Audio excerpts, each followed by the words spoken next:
Hello my dear friends, आप सभी का हमारे चैनल बीटीयूपी स्टडी पॉइंट में स्वागत है। दोस्त, जो आपकी क्लासेस चल रही थी बायोलॉजी की कोशिका, पिछले क्लासेस में मैंने थ्योरी के सारे आपको टॉपिक कंप्लीट कराए थे। आज आपका एमसीक्यू टाइप के क्वेश्चन, यानी कि जैसा आपको एंट्रेंस एग्जाम में पूछा जाता है उस टाइप के क्वेश्चन को यहाँ पे सॉल्व कराएंगे। तो आज का क्लास दोस्त आपके लिए वेरी वेरी इंपॉर्टेंट होने वाला है। और साथ ही दोस्त इसमें अपने आप को जज भी करिएगा कि आप कितने क्वेश्चन को सॉल्व कर पा रहे हैं, क्योंकि हमने वही क्वेश्चन इसमें लिए हैं जो मैंने थ्योरी में आपको पढ़ाया था। और साथ ही स्टूडेंट यहाँ पे कमेंट करके हमें जरूर बताइएगा कि आपने टोटल क्वेश्चन में से कितने क्वेश्चन सॉल्व कर पा रहे हैं, ठीक है, ताकि दोस्त आपको भी पता चल सके कि आप कितनी आपकी तैयारी यहाँ पे चल रही है। लेसन बाय लेसन आपको यहाँ पे कंप्लीट कराएंगे, वो चाहे दोस्त आपका बायोलॉजी हो। जल्दी दोस्त आपका जो एग्जाम का डेट है वो भी आ जाएगा। हम यहाँ पे लगातार यहाँ पे कंटिन्यू करने की पूरी कोशिश करेंगे दोस्त, और बेहतरीन तरीके से हम अपने बायोलॉजी के सिलेबस को कंप्लीट करेंगे। तो चलते हैं दोस्त हम अपने क्वेश्चन की ओर। जो आज का दोस्त इंपॉर्टेंट क्वेश्चन है, अगर आपने क्लासेस को अटेंड नहीं किया है तो सबसे पहले दोस्त आप क्लास को अटेंड करिएगा। आप हमारे चैनल के प्लेलिस्ट में जाएंगे दोस्त, वहां से आपको सारी चीजें आपको देखने को मिल जाएंगी। तो वहां से दोस्त आप एक एक चीजों को अच्छी तरीके से देख सकते हैं। फर्स्ट क्वेश्चन दोस्त है यहाँ पे, संगठित केंद्रक विहीन कोशिका कौन सी है, ठीक है। इसमें दोस्त आपको ऑप्शन मिलते हैं चार। पहला है आपका जीवाणु कोशिका, दूसरा है शैवाल कोशिका, तीसरा है साइनोफाइसी कोशिका, और चौथा ऑप्शन है ए और सी दोनों। तो जो हमारा संगठित केंद्रक विहीन कोशिका है वो कौन कौन सा है, तो एक तो हमारा जीवाणु कोशिका है और दूसरा हमारा कौन सा है, साइनोफाइसी कोशिका है। यानी कि इसका जो आंसर हो जाएगा वो ऑप्शन में डी हो जाएगा, यानी ए और सी दोनों ही इसका बिल्कुल ही करेक्ट आंसर है यहाँ पे, जीवाणु कोशिका और साइनोफाइसी कोशिका। साथ ही दोस्त इसमें आपको एक इस तरह से भी, जैसे आपका कोशिका से रिलेटेड बताऊं तो कोशिका से मैंने आपको इंपॉर्टेंट चीजें पहले भी बता रखी हैं। सबसे जो हमारी छोटी कोशिका कौन सी है, माइकोप्लाज्मा। क्या है दोस्त, माइकोप्लाज्मा, जो कि हमारी सबसे छोटी कोशिका है, ठीक है। चलते हैं दोस्त हम अगले क्वेश्चन की ओर। अगला क्वेश्चन दोस्त हमारा वेरी वेरी इंपॉर्टेंट है। इसको मैंने सॉल्व कराया था बहुत ही अच्छी तरीके से, और वहां आपको बताया भी था कि ऐसे क्वेश्चन एंट्रेंस एग्जाम में जरूर से जरूर पूछे जाते हैं, ठीक है। तो इसमें बोल रहा है क्वेश्चन कि माइटोकॉन्ड्रिया का माप क्या होता है। तो इसका माप जो होता है दोस्त वेरी इंपॉर्टेंट है। इसमें आप ऑप्शन, अगर आप ने थ्योरी का क्लास लिया है तो आप बहुत ही आसानी से इस क्वेश्चन को सॉल्व कर सकते हैं। जो आपका माइटोकॉन्ड्रिया का माप होता है वो होता है 1 से 10 माइक्रोन के बीच में होता है, ठीक है। ये चीज मैंने आपको बहुत ही अच्छी तरीके से बताया है। माइटोकॉन्ड्रिया के बारे में दोस्त बहुत ही अच्छी तरीके से मैंने आपको बताया है। माइटोकॉन्ड्रिया का सबसे पहला, यानी कि जो माइटोकॉन्ड्रिया का नाम दिया वो कौन थे, सी बेंडा साहब। सन 1897 ईस्वी में इसका नाम दिया गया माइटोकॉन्ड्रिया, ठीक है। सबसे पहले अल्टमान ने इसे क्या देखा था, एक कणिका के रूप में दिया था, ठीक है, एक कणिका के रूप में देखा था, और इसको इन्होंने नाम दिया था बायोप्लास्ट, ठीक है। कौन दिया था, अल्टमान साहब ने 1890 ईस्वी में। ध्यान से समझिएगा, 1890 ईस्वी में जो हमारा माइटोकॉन्ड्रिया आप देख रहे हैं, इसको इन्होंने अल्टमान साहब ने कणिका के रूप में देखा और इसका नाम दिया, क्या दिया, बायोप्लास्ट, ठीक है। फिर उसके बाद आए सी बेंडा साहब ने, इन्होंने नाम दिया कि जो हमारा बायोप्लास्ट है इसको हम बायोप्लास्ट नहीं, इसको हम माइटोकॉन्ड्रिया के नाम से जानेंगे। तो वो हमारा कौन से सन में दिया, 1897, 1897 में सी बेंडा साहब ने इसे माइटोकॉन्ड्रिया का नाम दिया, और इसका जो माप होता है 1 से 10 माइक्रोन के बीच में होता है। ऑप्शन बी दोस्त इसका बिल्कुल ही यहाँ पे करेक्ट आंसर है, ठीक है। तो इससे रिलेटेड जो मैंने आपको क्वेश्चन थे सारे आपको थ्योरी क्लासेस में कंप्लीट कराए हैं। अगर आप थ्योरी नहीं देखे हैं तो आप पहले थ्योरी देखिए, ताकि आपको क्वेश्चन आसानी से सॉल्व हो जाए। और लास्ट में हमें कमेंट करके जरूर बताइएगा कि आपने कितने क्वेश्चन में से कितने क्वेश्चन आपको आ रहे थे, ठीक है। चलेंगे हम अपने नेक्स्ट क्वेश्चन की ओर दोस्त। यहाँ पे अगला जो हमारा क्वेश्चन है, कोशिका सिद्धांत किसने प्रतिपादित किया। तो ये तो वेरी इजी क्वेश्चन है, क्योंकि कोशिका से रिलेटेड मैंने आपको ढेर सारी चीजें बताए थे। तो आप जल्दी से यहाँ पे जज करिए कि इसका सही आंसर क्या है।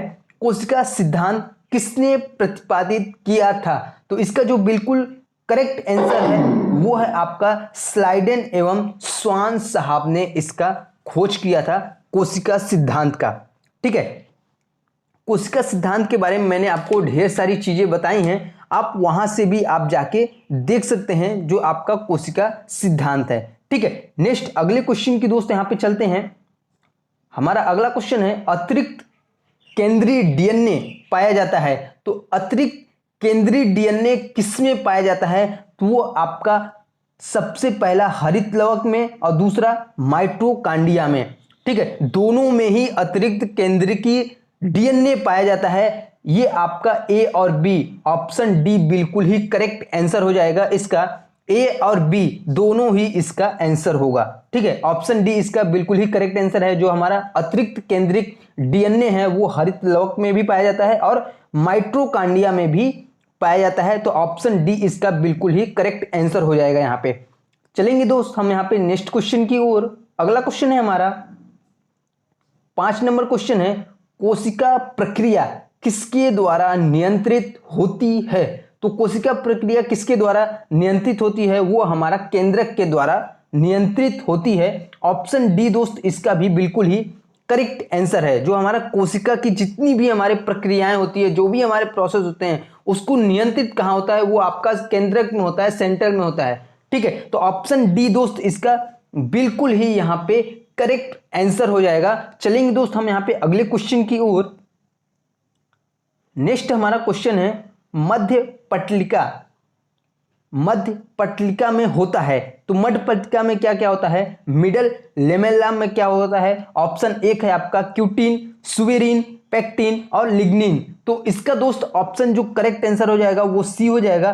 पेक्टिन होता है मध्य पटलिका में। इसको भी मैंने आपको थ्योरी में बहुत ही अच्छी तरीके से बताया था कि मध्य पटलिका में क्या होता है। तो वो आपका पेक्टिन वहां पे पाया जाता है।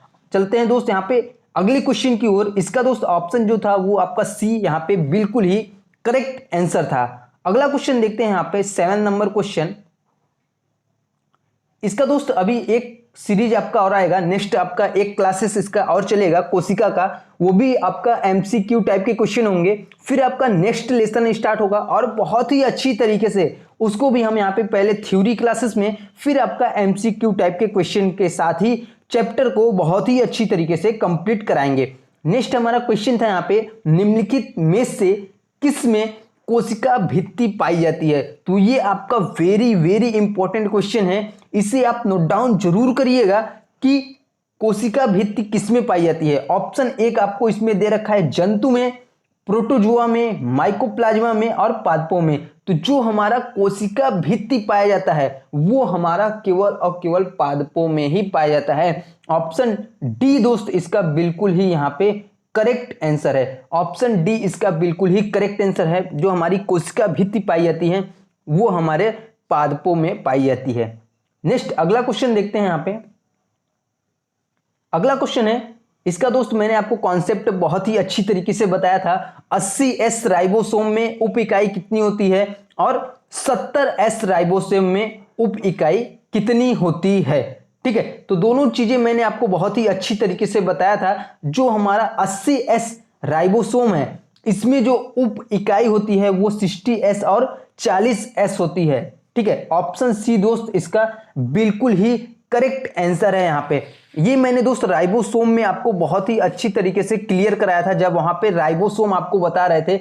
2 प्रकार के आपके होते हैं राइबोसोम, कौन कौन से? एक आपका 70S होते हैं, एक आपका 80S होते हैं। जो आपका 70S होते हैं, ध्यान दीजिएगा, जो आपका 70S होते हैं इसमें आपका जो उप इकाई होता है वो 50S बड़ी होती है और 30S छोटी होती है, यानी कि 50 और 30 होता है।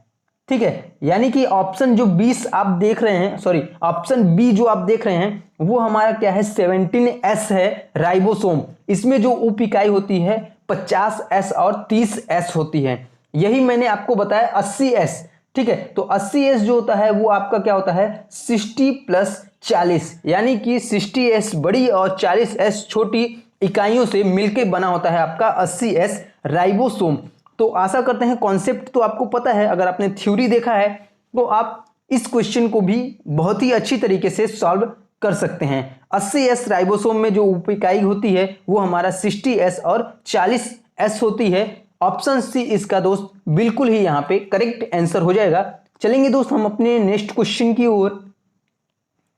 अगला क्वेश्चन है, नेक्स्ट हमारा क्वेश्चन है 9 नंबर क्वेश्चन, माइटोकॉन्ड्रिया अनुपस्थित होती है। वेरी वेरी इंपॉर्टेंट है, किसमें अनुपस्थित होती हैं और माइटोकॉन्ड्रिया किसमें उपस्थित होती हैं। ये मैंने आपको वहां पे बताया था, कहां पे, जब आपका क्लास चल रहा था, यानी कि थ्योरी क्लासेस में बहुत ही अच्छी तरीके से बताया था।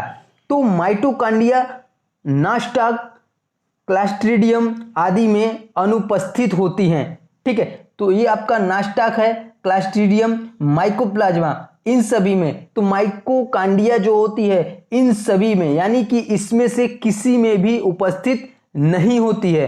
ठीक है, माइटोकॉन्ड्रिया ये क्या होते हैं, अर्ध स्वायत्त कोशिकांग होते हैं। जो आपके माइटोकॉन्ड्रिया होते हैं ये आपके अर्ध स्वायत्त कोशिकांग होते हैं। ये आपके किसी में भी उपस्थित नहीं होते हैं। जो आपका ऑप्शन यहाँ पे दे रखा है, नास्टाक में, क्लस्ट्रिडियम में, माइकोप्लाज्मा में। ठीक है, तो इसमें से कोई भी में माइटोकॉन्ड्रिया उपस्थित नहीं होता है। नेक्स्ट अगला क्वेश्चन यहां पे देखते हैं।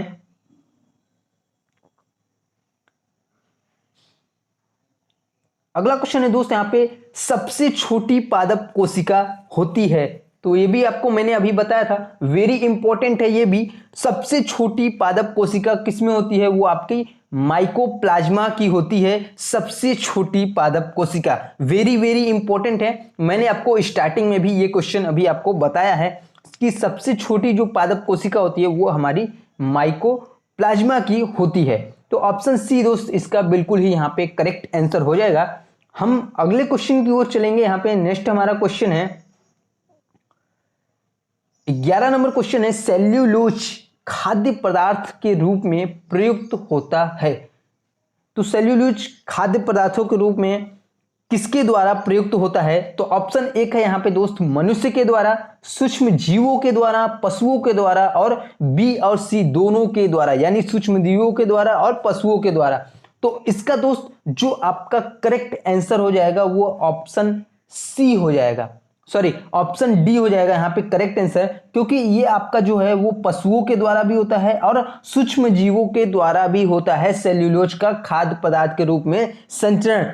ठीक है, ये आपका सूक्ष्म जीवों के द्वारा भी होता है और पशुओं के द्वारा भी होता है। तो इसका ऑप्शन डी बिल्कुल ही करेक्ट आंसर हो जाएगा। बी और सी दोनों के द्वारा ही यहाँ पे संचरित होती है। ठीक है, प्रयुक्त होता है। ऑप्शन डी इसका बिल्कुल ही करेक्ट आंसर है। नेक्स्ट अगला क्वेश्चन यहां पे देखते हैं।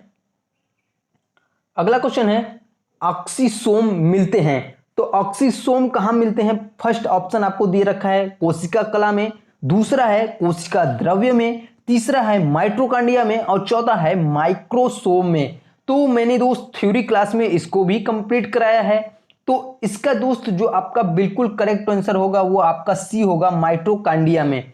ठीक है, जो हमारा ऑक्सीसोम मिलते हैं किसमें मिलते हैं, माइटोकॉन्ड्रिया में। माइटोकॉन्ड्रिया में जब मैं आपको बता रहा था तो बहुत ही अच्छी तरीके से वहां पे सारी चीजों को मैंने एक अच्छे से बिल्कुल ही बताया था, ताकि दोस्त आपको अच्छे से समझ में आ जाए। कॉन्सेप्ट दोस्त क्लियर रखिएगा, ताकि एंट्रेंस एग्जाम में किसी भी तरह का क्वेश्चन आ जाए।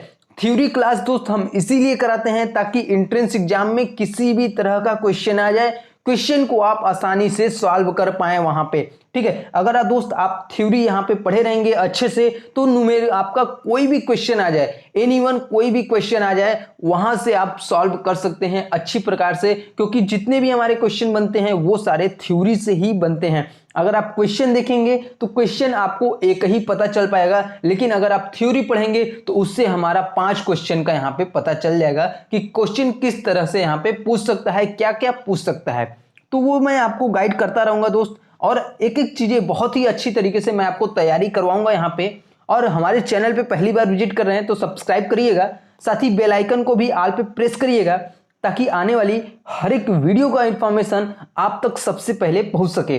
तो ऑक्सीसोम जो मिलते हैं हमारे किस में मिलते हैं, माइटोकॉन्ड्रिया में मिलते हैं। ऑप्शन सी दोस्त इसका बिल्कुल ही यहाँ पे करेक्ट आंसर हो जाएगा। अगला क्वेश्चन देखते हैं दोस्त, यहाँ पे नेक्स्ट क्वेश्चन है, रंगहीन लवक जो संचित भोज्य पदार्थ में उपस्थित होते हैं। तो ऑप्शन दोस्त इसमें भी आपको 4 दिया हुआ है। फर्स्ट है आपका ल्यूकोप्लास्ट, दूसरा है क्रोमोप्लास्ट, तीसरा है क्लोरोप्लास्ट और चौथा है ये सभी। तो जो हमारे रंगहीन लवक होते हैं जो संचित भोज्य पदार्थ में उपस्थित होते हैं, तो किसमें उपस्थित होते हैं, वो आपका ल्यूकोप्लास्ट में उपस्थित होते हैं। ठीक है, ऑप्शन 1 इसका बिल्कुल ही यहाँ पे करेक्ट आंसर है, ए ल्यूकोप्लास्ट इसका आंसर हो जाएगा। जो हमारा स्टोरेज पोस्ट किस में उपस्थित होता है, तो वो हमारा ल्यूकोप्लास्ट में उपस्थित होता है। नेक्स्ट अगला क्वेश्चन देखते हैं दोस्त, यहाँ पे हरित लवक में अनुपस्थित वड़क है। तो हरित लवक में अनुपस्थित वड़क है, इसमें ऑप्शन आपको 4 दिए हैं। पहला है पढ़हरिम, दूसरा है कैरोटीन, तीसरा है जेंथोफिल और चौथा है एंथोसाइनिन। तो इसका दोस्त ऑप्शन डी बिल्कुल ही करेक्ट आंसर है, एंथोसाइनिन इसका आंसर होगा, जो कि हरित लवक में अनुपस्थित वड़क है, जो उसका नाम क्या है, एंथोसाइनिन। ठीक है, इसका ऑप्शन आपका डी बिल्कुल ही यहाँ पे करेक्ट आंसर हो जाएगा। चलेंगे दोस्त हम यहाँ पे लास्ट क्वेश्चन देखेंगे। आज के इस क्लास का लास्ट क्वेश्चन है हमारा, क्रिस्टी किससे संबंधित होती है। तो वो आपका एटीपी संश्लेषण से संबंधित होती है क्रिस्टी। दोस्त आपका जो यहाँ पे मैंने आपको पढ़ाया था, जो आपका थ्योरी जितने में पढ़ाए थे, फिर से एक बार आप रिवीजन करिएगा। नेक्स्ट जो हमारा कल का जो क्लास होगा, ये भी आपका सेम इसी 15 क्वेश्चन नंबर 15 के आगे यानी कि 16 से स्टार्ट होगा, जिसमें हम यही क्वेश्चन बताएंगे जो कि आपको मैंने थ्योरी में कंप्लीट कराया है। तो आप एक बार थ्योरी को रिवीजन करिएगा ताकि आप अच्छे से ज़्यादा से ज़्यादा क्वेश्चन सॉल्व कर पाएं। तो आज के इस वीडियो में स्टूडेंट कितने क्वेश्चन यहाँ पे सॉल्व कर पाए हैं, आप लोग कमेंट करके हमें जरूर बताइएगा, ताकि दोस्त हमें भी पता चल सके कि आप लोगों की तैयारी किस तरीके से चल रही है। ठीक है, आशा करते हैं दोस्त आज की वीडियो आपको पसंद आई होगी। वीडियो अच्छा लगा हो दोस्तों लाइक करिएगा और दोस्तों में भी शेयर करिएगा, ताकि क्लासेस की इंफॉर्मेशन और भी स्टूडेंट के पास पहुंच सके। Thank you.